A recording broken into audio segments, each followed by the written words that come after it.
اسی زمانے میں ایک بادشاہ تھا جس نے 10 جنگلی کتے پالے ہوئے تھے۔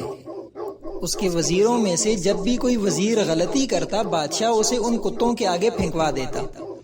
کتے اس کی بوٹیاں نوچ نوچ کر مار دیتے۔ ایک بار بادشاہ کے ایک خاص وزیر نے بادشاہ کو غلط مشورہ دے دیا جو بادشاہ کو پسند نہیں آیا۔ اس نے فیصلہ سنایا کہ وزیر کو کتوں کے آگے پھینک دیا جائے۔ وزیر نے بادشاہ سے التجا کی کہ حضور، میں نے 10 سال آپ کی خدمت میں دن رات ایک کیے ہیں اور آپ ایک غلطی پر مجھے اتنی بڑی سزا دے رہے ہیں۔ آپ کا حکم سر آنکھوں پر، لیکن میری بے لوث خدمت کے عوض مجھے آپ صرف 10 دنوں کی مہلت دے دیں، پھر بلا شبہ مجھے کتوں میں پھینکوا دیں۔ بادشاہ یہ سن کر 10 دن کی مہلت دینے پر راضی ہو گیا۔ وزیر وہاں سے سیدھا رکھوالے کے پاس گیا جو ان کتوں کی حفاظت پر مامور تھا، اور جا کر کہا، مجھے 10 دن ان کتوں کے ساتھ گزارنے ہیں اور ان کی مکمل رکھوالی کرنی ہے۔ رکھوالا وزیر کے اس فیصلے کو سن کر حیران ہوا، لیکن پھر اجازت دے دی۔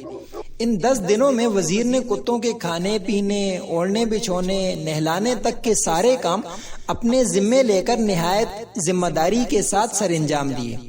10 دن مکمل ہوئے، بادشاہ نے اپنے پیادوں سے وزیر کو کتوں میں پھینکوایا، لیکن وہاں کھڑا ہر شخص یہ منظر دیکھ کر حیران ہو گیا کہ آج تک نہ جانے کتنے ہی وزیر ان کتوں کے نوچنے سے اپنی جان گنوا بیٹھے، مگر آج یہی کتے اس وزیر کے پیروں کو چاٹ رہے ہیں۔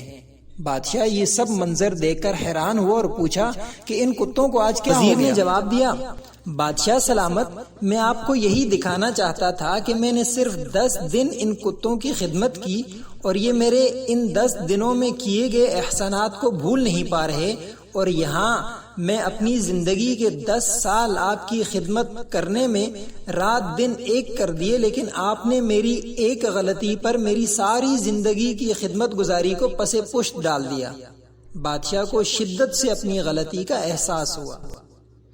سبق: غلطی ہر انسان سے ہوتی ہے، اسی لیے اسے انسان کہا جاتا ہے۔ اگر غلطی نہ کرے تو اسے فرشتہ کہا جاتا۔ اسی لیے اپنی غلطیوں کو محسوس کرتے ہوئے دوسروں کی غلطیوں کو معاف کرنا بھی سیکھیں۔